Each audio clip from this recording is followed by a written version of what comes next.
ఓ ఇంట్లో gas cylinder పేలిన ఘటన సిద్దిపేట జిల్లా చేర్యాల మండలం ఆకునూరు గ్రామంలో చోటు చేసుకుంది. గ్రామానికి చెందిన శెట్టె భాస్కర్ గ్యాస్ ముట్టించగా లీక్ అయి ఒక్కసారిగా పెద్ద శబ్దంతో పేలింది. ఇంట్లో ఉన్న భాస్కర్తో సహా తండ్రి అయ్యాలం, భార్య కావ్య, ముగ్గురు పిల్లలకు తీవ్ర గాయాలయ్యాయి.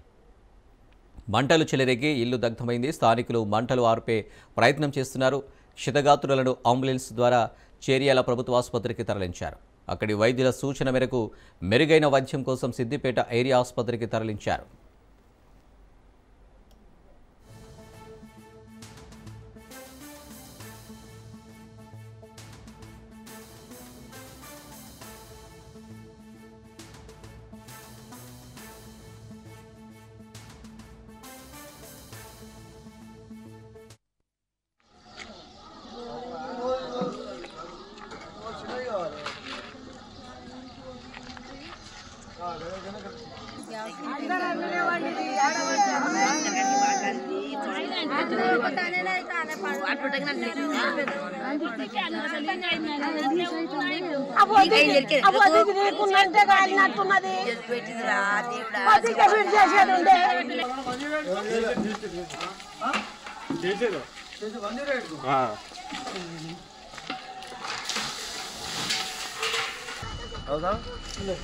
గ్యాస్ సిలిండర్ పేలింది. పొద్దున ముట్టిద్దామని ఆన్ చేసిండట. ఆన్ చేసి ముట్టిద్దామని ఓ ఇంట్లో గ్యాస్ సిలిండర్ పేలిన ఘటన సిద్దిపేట జిల్లా చేర్యాల మండలం ఆకునూరు గ్రామంలో చోటు చేసుకుంది. గ్రామానికి చెందిన శెట్టె భాస్కర్ గ్యాస్ ముట్టించగా లీక్ అయి ఒక్కసారిగా పెద్ద శబ్దంతో పేలింది. ఇంట్లో ఉన్న భాస్కర్తో సహా తండ్రి అయ్యాలం, భార్య కావ్య, ముగ్గురు పిల్లలకు తీవ్ర గాయాలయ్యాయి. మంటలు చెలరేగి ఇల్లు దగ్ధమైంది. స్థానికులు మంటలు ఆర్పే ప్రయత్నం చేస్తున్నారు. క్షతగాత్రులను అంబులెన్స్ ద్వారా చేర్యాల ప్రభుత్వ ఆసుపత్రికి తరలించారు. అక్కడి వైద్యుల సూచన మేరకు మెరుగైన వైద్యం కోసం సిద్దిపేట ఏరియా ఆసుపత్రికి తరలించారు.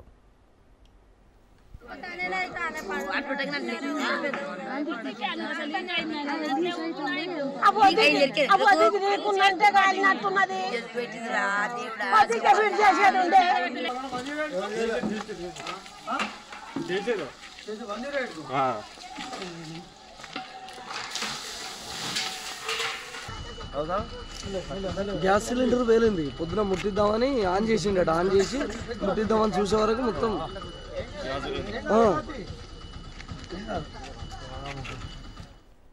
మంచిర్యాల జిల్లా జైపూర్లో ఇందిరమ్మ ఇళ్ల నిర్మాణాల పేరుతో జరుగుతున్న అక్రమ ఇసుక రవాణాను అధికారులు అడ్డుకోవాలని ట్రాక్టర్ల యజమానులు కోరుతున్నారు. ఇందిరమ్మ ఇళ్ల నిర్మాణాలకు ఆన్లైన్ ద్వారానే ఇసుకను అందించాలని డిమాండ్ చేస్తున్న ట్రాక్టర్ల యజమానులతో మా ప్రతినిధి Arun Kumar face to face. Indiramma ఇళ్ల పేరిట అక్రమ ఇసుక రవాణా జరుగుతుందంటే కూడా మంచిర్యాల జిల్లా జైపూర్కు సంబంధించినటువంటి కొంతమంది ట్రాక్టర్ యజమానులు జేసీని కలిసి కూడా తమ గోడైతే వినిపించింది. ఇక తమ ఏదైతే ఇందిరమ్మ పేర్ల మీద కూడా అక్రమంగా కూడా ఇసుక రవాణా జరుగుతుంది, ఆ ఇసుక రవాణాను అడ్డుకట్టాలంటూ కూడా వీరు జిల్లా జేసీని కలిసి కూడా విన్నవించినటువంటి పరిస్థితి. దీనికి సంబంధించి కూడా మన దగ్గర కొంతమంది ట్రాక్టర్ యజమానులు ఉన్నారు. నిజంగా కూడా వాళ్ళు ఏం డిమాండ్ చేస్తున్న విషయాలు తెలుసుకునే ప్రయత్నం చేద్దాం. చెప్పండి బ్రదర్, ఎందుకు వచ్చింది మీరు? ఏంది అసలు ప్రధాన సమస్య? సార్, మాకు ఇందారంలో ఇసుక రీచ్ నడుస్తుంది సార్. ఇసుక రీచ్ నడుస్తుంది. ఒక్కొక్క ఇల్లుకు ఒక రెండు చిట్టీలు వేయాలి. ఒక్కొక్కరు 4-5 కొడుతుండ్రు. ప్రైవేట్ ఇళ్ళకు కూడా కొడుతుండ్రు సార్. దానికోసమే మేము మాట్లాడుతున్నాం సార్. ఆన్లైన్ ద్వారానే రావాలని మేము కోరుకున్నాం సార్. ట్రాక్టర్ ఓనర్లు అందరూ ఇసుకకు సంబంధించి కూడా ఒక 2-3 కావచ్చు, 5 ట్రిప్పుల వరకు కూడా పడతాయి కావచ్చు ఇందిరమ్మ ఇళ్ళకి. అంటే దాని పేరు మీద ఎట్లా అసలు ఎన్ని రోజుల నుంచి ఇది కొనసాగుతుంది? ఇప్పటికీ వారం రోజులు అవుతుంది సార్.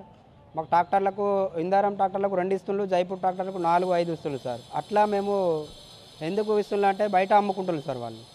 జైపూర్ వాళ్ళు పవర్ ప్లాంట్లో ఆడ ఈడ ఇండస్ట్రీ ఏరియాలలో పోస్తున్నారు సార్.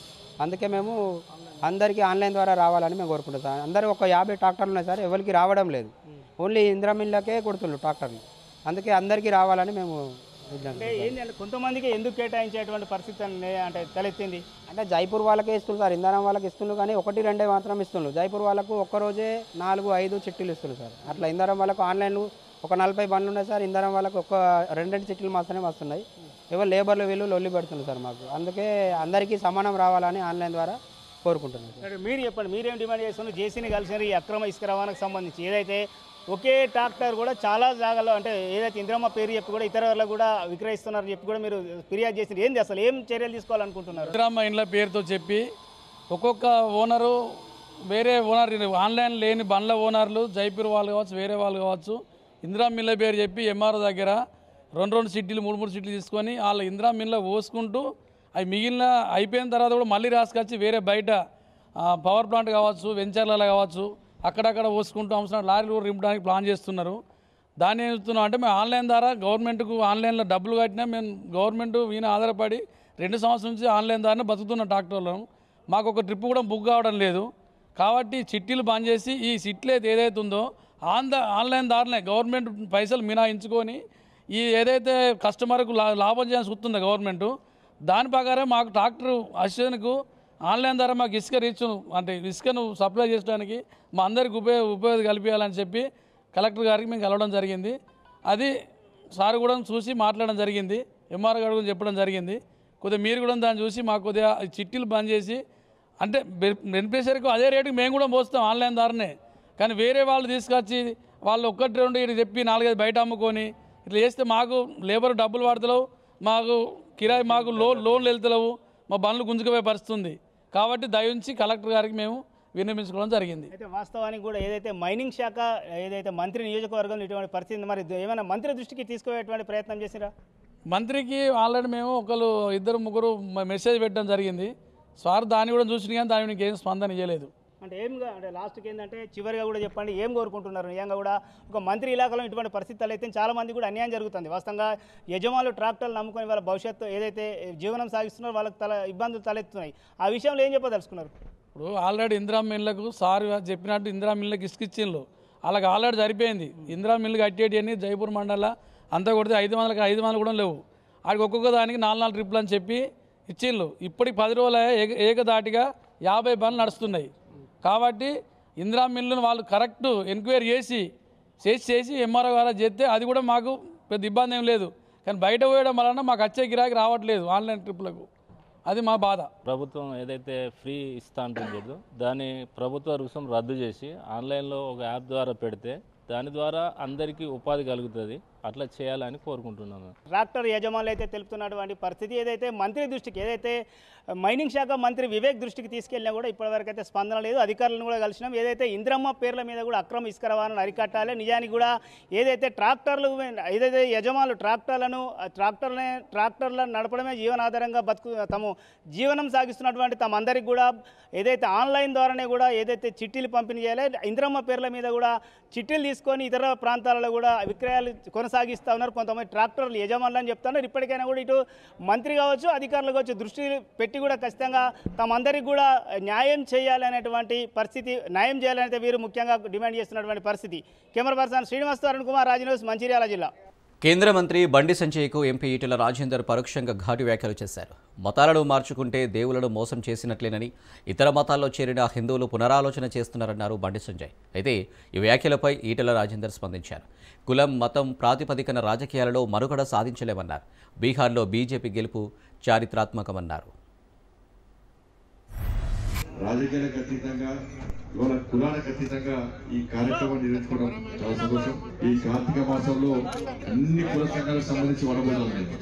రెడ్డి సంఘం ఇవాళ ఉంది, కమ్మ సంఘం ఇవాళ ఉంది, రాజుల సంఘం ఇవాళ ఉంది, మన కాపు సంఘం కూడా బ్రహ్మాండంగా ఇంత పెద్ద ఎత్తున అందరినీ సమీకరించి ఈ వనభోజనప్పుడే ఒక వనభోజనం ఏర్పాటు చేసుకొని కుల సంఘాలు అన్ని కలవడము, ఏదో భోజనం చేయడము, మనందరికి కలిసి ఉండమన్నటువంటి మెసేజ్ కూడా ముఖ్యం కాదు.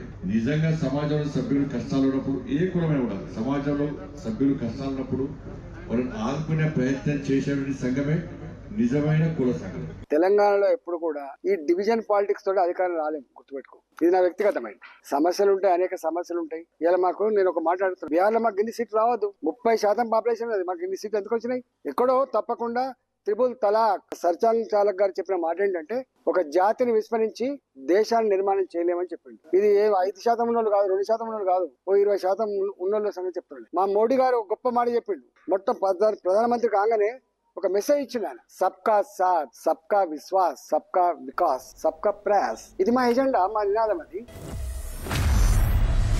సౌదీ బస్సు ప్రమాదంలో ఒకే కుటుంబానికి చెందిన 3 తరాల 18 మంది మృతి చెందారు. సౌదీ అరేబియాలోని మదీనాలో ఘోర రోడ్డు ప్రమాదంలో ఒకే కుటుంబానికి 3 తరాల అగ్నికి ఆహుతయ్యాయి.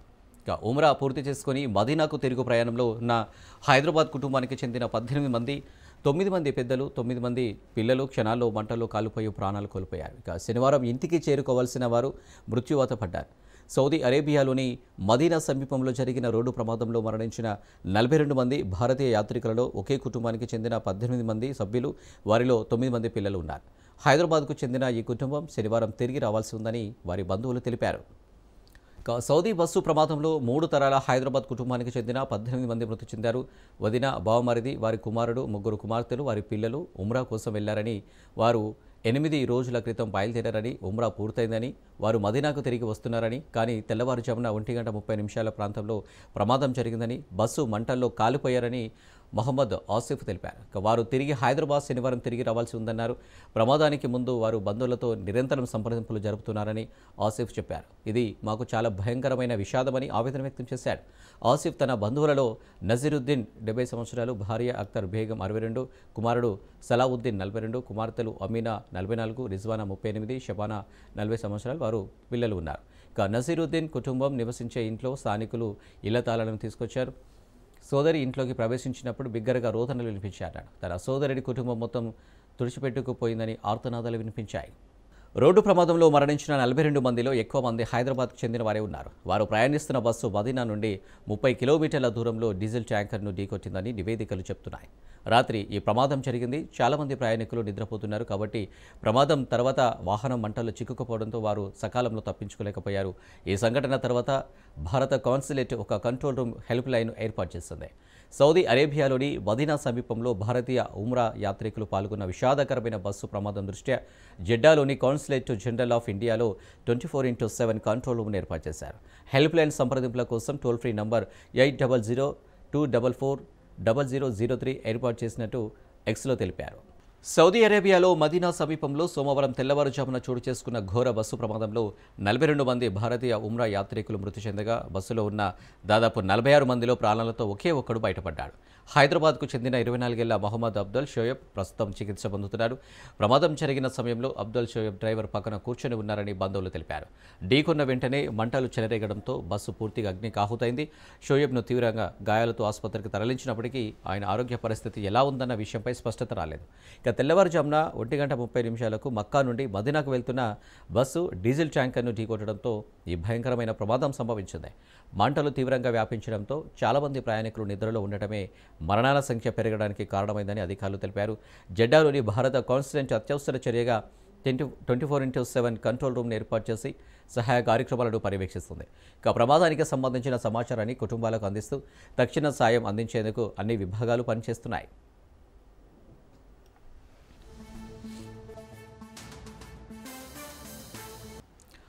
హైదరాబాద్లో ప్రభుత్వ స్థలాల్లో అక్రమ కట్టడాలను, నిర్మాణాలను నిలమట్టం చేస్తూ కోట్ల రూపాయల ఆస్తులను కాపాడుతున్న హైడ్రా మరోసారి బుల్డోజర్లకు పనిచెప్పింది. నగరంలోని గచ్చిబౌలి సంధ్యా కన్వెన్షన్ వద్ద అక్రమ నిర్మాణాలను హైడ్రా అధికారులు తొలగించారు. Fertilizer corporation of India employees cooperative housing society లేఅవుట్లో అక్రమంగా నిర్మాణాలు చేపట్టారు. లేఅవుట్లో రోడ్లను ఆక్రమించి నిర్మాణాలు చేపట్టారని స్థానికులు ఇటీవల హైకోర్టును ఆశ్రయించారు. వెంటనే ఆక్రమణలను తొలగించాల్సిందిగా ఉన్నత న్యాయస్థానం హైడ్రాను ఆదేశించింది. కోర్టు ఆదేశాల నేపథ్యంలో ఉదయం హైడ్రా అధికారులు చర్యలు చేపట్టారు. పోలీస్ బందోబస్తు మధ్య అనుమతులు లేని 4 షెడ్లు నిర్మాణంలో ఉన్న భవనాన్ని నిలమట్టం చేశారు.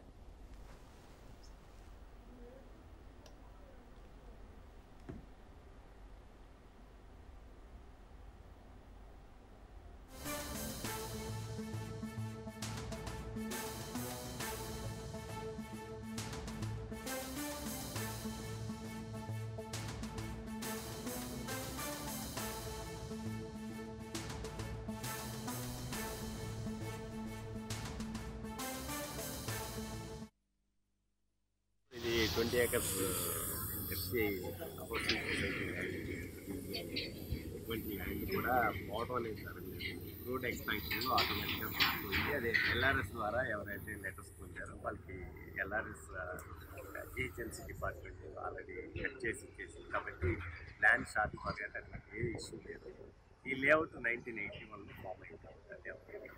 కాబట్టి దీంట్లో అప్పట్లో ఫర్టిలైజర్స్ కార్పొరేషన్ ఆఫ్ ఇండియా వాళ్ళు ఏం చేశారంటే ఒక 20 acres పర్చేజ్ చేసుకొని సొసైటీ అండర్లో పెట్టుకొని ఆ సొసైటీ తరఫున వీళ్ళందరూ లాటరీస్ తీసుకొని లాస్ ఎలా చేసుకున్నారంటే ఇది 1981లో జరిగిపోయింది. సరే సబ్సిక్వెంట్గా వాల్యూస్ పెరగడం వల్ల కానీ ఏదైనా సరే వేరియస్ హ్యాండ్స్ మరి వాళ్ళు అవసరం ఫైనల్గా ఏంటంటే శ్రీధరరావు గారు వాళ్ళు వాటి వాళ్ళ దగ్గర కూడుకోవడం జరిగింది. నేను రమేశ్వరిని అండి. ముసుగులో ఉన్నాను అంటే నా ప్రాబ్లం ఇలా ఉంది కాబట్టి నేను ముసుగులో ఉన్నానండి. ఇక్కడ FCA లేఅవుట్ అని గచ్చిబౌలిలో PS ఆపోజిట్ ఇది 81లో ఇది 20 acres ఒక లేఅవుట్ వేశారండి. ఎంప్లాయీస్ అందరూ ఇది కొనుక్కొని లేఅవుట్ వేశారు. ఓకే, వాళ్ళ పరిస్థితులు పెట్టి కొందరు అమ్మేసుకున్నారు, కొందరు ఇందులో ఉన్నారండి. ఇంకా ఓకే, దీని మీద ఏదైతే మనం ఒక మటన్ తెచ్చుకొని అన్నీ యాడ్ చేసి వండి హాయిగా తినాలని ఎంత దాని ఫీల్ ఎలా ఉంటుందని దాని మీద ఈరోజు హైదరాబాద్ మహానగరం ఇంత డెవలప్ అయిన తర్వాత ఎస్ ఇది ఫ్యూచర్లో మనకు పనికొస్తుందని పాపం ఇప్పటికీ ఏజ్లు అయిపోయి అంటే చూడండి ఆల్మోస్ట్ 40 years అయిందండి ఈ వేసి FCA లేఅవుట్. కానీ పెద్ద వాళ్ళండి రెడ్డి గారు వస్తారు ఇలా రెడ్డి గారికి చూడండి అమ్మ రెడ్డి చూడండి వీళ్ళ వయసులు చూడండి. ఒక్కడే కాదండి ఎంతోమంది ఇలాంటి వాళ్ళు ఇందులో ఉన్నారండి. వీళ్ళు ఏంటంటే పెళ్ళిళ్ళ కోసమనో లేకపోతే వీళ్ళు ఏజ్ అయిపోయి రిటైర్ అయిపోయి మాకు ఏదైనా దీని మీద రెంటలా వస్తే అలా బ్రతకాలనో లేకపోతే పిల్లలు ఎడ్యుకేషన్ కోసం పెట్టుకునే స్థలాలు కొందరు ఇందులో ఉన్నారండి. కానీ ఇక్కడ జరిగిన విషయం ఏంటంటే వీళ్ళు ఎంత కష్టపడ్డారు ఎలా కొనుక్కున్నారనేది కాదండి. ప్రతి మనిషి డెవలప్ అవ్వడంలో తప్పలేదండి. ఎవరి రేంజ్ వాళ్ళు డెవలప్ అవుతారు. కానీ సంధ్యా కన్వెన్షన్ శ్రీధర్రావు అనేది ఈ లోకాన్ని నేను స్పెషల్గా చెప్పక్కర్లేదండి. ఇక్కడ జరుగుతున్నది మీరు చూస్తున్నారండి. ఇప్పటికి 3 times డిమాన్స్ట్రేషన్ చేశారండి. ఏది మన ఏమిటి హైడ్రా వాళ్ళు వచ్చి. కానీ హైడ్రా వాళ్ళు రారండి. ఇక్కడ జరుగుతున్న అన్యాయాన్ని వాళ్ళ వరకు తీసుకెళ్లే వాళ్ళు ఉంటే దానిలో నిజానిజాలు ఏమిటనేది వాళ్ళు తెలుసుకొని దాని మీద ఒక యాక్షన్ తీసుకుంటారండి. మేము ఇచ్చిన హైడ్రాకి కంప్లైంట్ ఏమిటంటే మేము 1 year నుంచి మేము ఇస్తున్నామండి. దానికి ఇప్పుడు 3 సార్లు వచ్చి ఎరగొట్టారండి. 3 సార్లు కూడా ఈరోజు మార్నింగ్ ఎరగొడితే నైట్ కడుతున్నాడండి. అంటే ఆయన ఒక మనిషిలా కూడా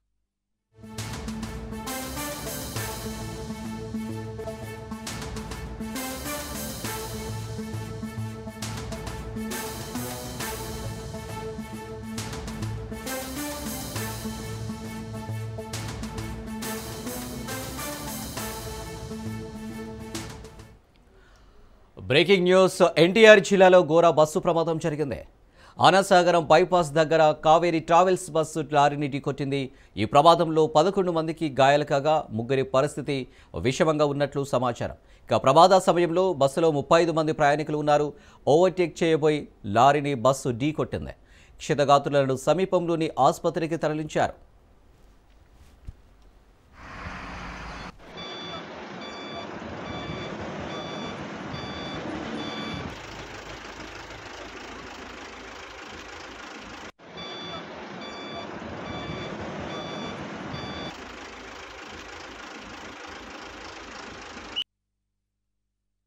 ఎన్టీఆర్ జిల్లాలో ఘోర బస్సు ప్రమాదం జరిగింది. ఆనాసాగరం బైపాస్ దగ్గర కావేరీ ట్రావెల్స్ బస్సు లారీని ఢీకొట్టింది. ఈ ప్రమాదంలో 11 మందికి గాయాలు కాగా 3 పరిస్థితి విషమంగా ఉన్నట్లు సమాచారం. ప్రమాద సమయంలో బస్సులో 35 మంది ప్రయాణికులు ఉన్నారు. ఓవర్టేక్ చేయబోయి లారీని బస్సు ఢీకొట్టింది. క్షతగాత్రులను సమీపంలోని ఆసుపత్రికి తరలించారు.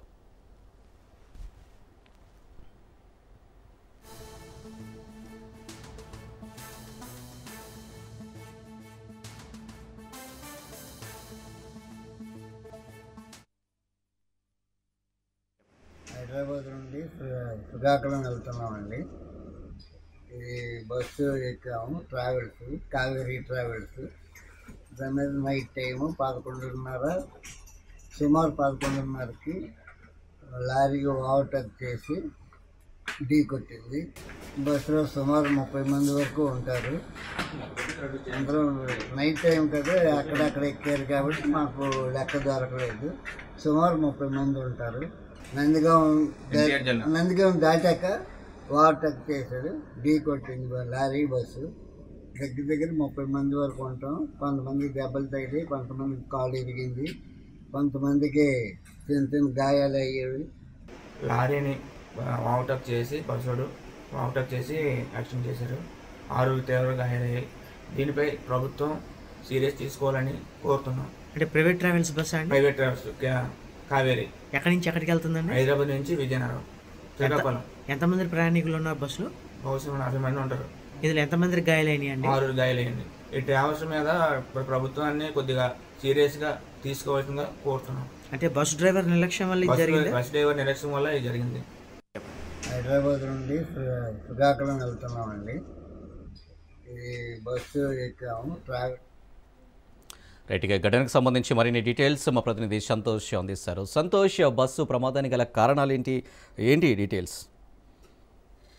ఏదైతే ఎన్టీఆర్ జిల్లా నందిగామ శివారు అనాసాగరం ఫ్లైఓవర్ పై అయితే కనుక కావేరీ ట్రావెల్ స్లీపర్ బస్ అయితే లారీని ఢీకొట్టడం కూడా జరుగుతుంది. ఏదైతే హైదరాబాద్ నుంచి శ్రీకాకుళం వెళ్తున్నటువంటి కావేరీ ట్రావెల్ బస్సు తెల్లవారుజామున అయితే కనుక ఈ యొక్క అకస్మాత్తుగా అసలు ఓవర్టేక్ చేసేటప్పుడు అయితే కనుక ఈ లారీని ఢీకొట్టడంతో దాదాపు కావేరీ ట్రావెల్ బస్సు ఎడమ వైపు భాగం అంతా కూడా పూర్తి స్థాయిలో అయితే కనుక దగ్గిపోయినటువంటి పరిస్థితులు కూడా కనబడతా ఉన్నాయి. ఏదైతే బస్సులో ప్రయాణిస్తున్నటువంటి 35 మంది ప్రయాణికుల్లో దాదాపు 11 మంది తీవ్రంగా అయితే కనుక గాయాలవడం, అదేవిధంగా 3 ప్రయాణికులు అయితే కనుక పరిస్థితి విషమంగా ఉండడంతో ఏదైతే ఇటు ప్రభుత్వ ఆసుపత్రికి తీసుకెళ్ళడం కూడా జరుగుతూ ఉంది. అయితే ఈ యొక్క ప్రైవేటు ట్రావెల్ బస్సుల ఆగడాలు అయితే కనుక ఇంకా రోజుకి అయితే ఇంకా ప్రమాదాలకి గురవుతున్నటువంటి పరిస్థితులు కూడా కనబడతా ఉన్నాయి.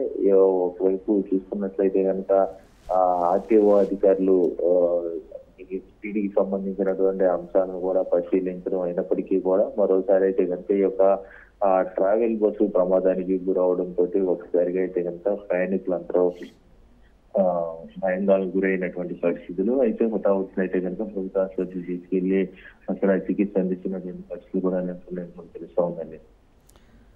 సంతోష్, గతంలో కూడా కర్నూలు బస్సు యాక్సిడెంట్ ప్రమాదం కూడా జరిగింది ఇదే కావేరీ ట్రావెల్స్. మరి ఇప్పుడు కూడా కావేరీ ట్రావెల్స్ ఇదే ఘటనకు సంబంధించి ప్రమాదం జరిగింది. అసలు దీనిపై ఎందుకు యాక్షన్ తీసుకోవట్లేదు? యాజమాన్యం ఏం చెప్తుంది ఈ ప్రమాదాలకు సంబంధించి? ఏదైతే కర్నూలు ఘటనలో కూడా చూసుకున్నట్లయితే కనుక కావేరీ బస్సు అనేది కూడా ఇటు అగ్ని ప్రమాదానికి గురైనటువంటి పరిస్థితులు.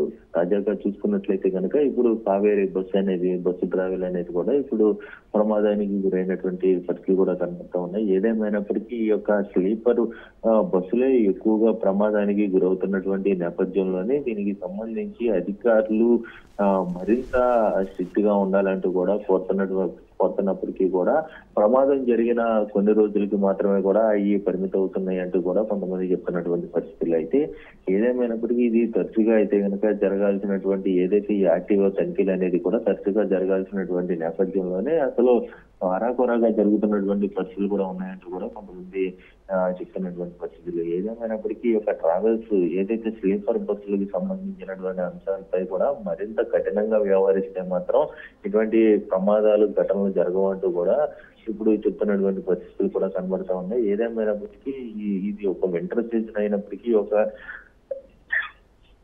ట్రావెల్ బస్సులు మరింత హై స్పీడ్ గా వెళ్తున్నటువంటి పరిస్థితుల్లో కూడా ఏదైతే ఇటు ఒక పక్క ఫాగ్ అనేది కూడా ఉంటున్నటువంటి నేపథ్యంలోనే బస్సు డ్రైవర్ అయితే కూడా ఎంతో కీలకంగా వ్యవహరించాల్సినటువంటి నేపథ్యంలోనే ఇటువంటి ప్రమాదాలకి గురవుతున్నటువంటి పరిస్థితులు కూడా తరచుగా కనబడుతున్నాయని కూడా తెలుస్తూ ఉంది. ఇప్పుడు ఈ ట్రావెల్ బస్సులపై కూడా తరచుగా కూడా ఈ యొక్క స్లీపర్ బస్సులు కూడా ఇప్పుడు ప్రమాదాలకి గురవుతున్నటువంటి నేపథ్యంలోనే అధికారులు మరింత కఠినంగా వ్యవహరించాల్సినటువంటి పరిస్థితులు కూడా ఇప్పుడు కనబడతా ఉన్నాయి. కానీ ఇప్పుడు మాత్రం చూసుకున్నట్లయితే కనుక ఎప్పుడు కూడా ఆ ప్రమాదాలు జరిగినటువంటి కొన్ని రోజుల్లో మాత్రమే ఈ యొక్క తనిఖీలు అనేది కూడా తాత్కాలికంగా నిర్వహిస్తున్నారంటూ కూడా ఇటు చాలా మంది ప్రయాణికులు వాపోతున్నటువంటి పరిస్థితులు. అంటే ఈ యొక్క స్లీపర్ బస్సులు అనేది కూడా సుదూర ప్రాంతాలకి వెళ్ళడానికి ఈ యొక్క స్లీపర్ బస్సులు ఉపయోగపడతాయి అన్నప్పటికీ కూడా ప్రమాదాలకి గురవుతాయని కూడా కొంతమంది ఆలోచిస్తున్నటువంటి నేపథ్యంలోనే ఆర్టీసీ బస్సులను సైతం కూడా ఎక్కువగా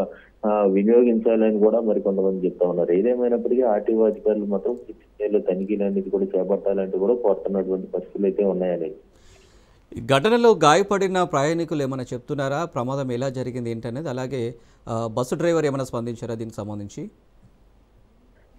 ఏదైతే ఈ ప్రమాదానికి సంబంధించి కొంతమంది ప్రయాణికులు అయితే మాట్లాడడం కూడా జరుగుతూ ఉంది. ఏదైతే గాయపడినటువంటి ప్రయాణికులతో పాటు మరి కొంతమంది ప్రయాణికులు ఎవరైతే కొంతమంది గాయాలతో స్వల్ప గాయాలతో ఉన్నటువంటి ప్రయాణికులు అయితే మాట్లాడడం కూడా జరుగుతూ ఉంది. అయితే ఓవర్ స్పీడే దీనికి ప్రధానంగా అయితే కనుక ఈ యొక్క ఘటనకి కారణం అంటూ కూడా చెప్తా ఉన్నారు. అయితే ఈ యొక్క ఓవర్ స్పీడ్ తో వెళ్తున్నటువంటి బస్సులకి స్పీడ్ లిమిట్ అనేది లేకపోవడం అయితే కనుక ప్రధానమైనటువంటి కారణంగా తెలుస్తా ఉంది. ఎందుకంటే పరిమితికి చెందినటువంటి ఎక్కువగా అయితే కనుక హై స్పీడ్ అంటే సుదూర ప్రాంతాలకి చాలా త్వరగా గమ్యానికి చేరుకోవడానికి స్పీడ్ గా వెళ్తే అయితే కనుక గమ్యస్థానానికి చేరుకుంటామని చెప్పి ఆలోచనతో ఇటు ట్రావెల్ బస్సులు అయితే కనుక ఒక స్పీడ్ లిమిట్ లేకుండానే వెళ్తున్నటువంటి పరిస్థితుల్లోనే ఈ యొక్క హై స్పీడ్ తోటి అయితే వెళ్ళడం కూడా జరుగుతూ ఉంది. మరోవైపు ఈ యొక్క లారీని క్రాస్ చేసే నేపథ్యంలోనే ఈ యొక్క ఘటన అనేది కూడా జరిగినటువంటి పరిస్థితులు. అంటే గతంలో కూడా చూసుకున్నట్లయితే కనుక హై స్పీడ్ లో వెళ్తున్నటువంటి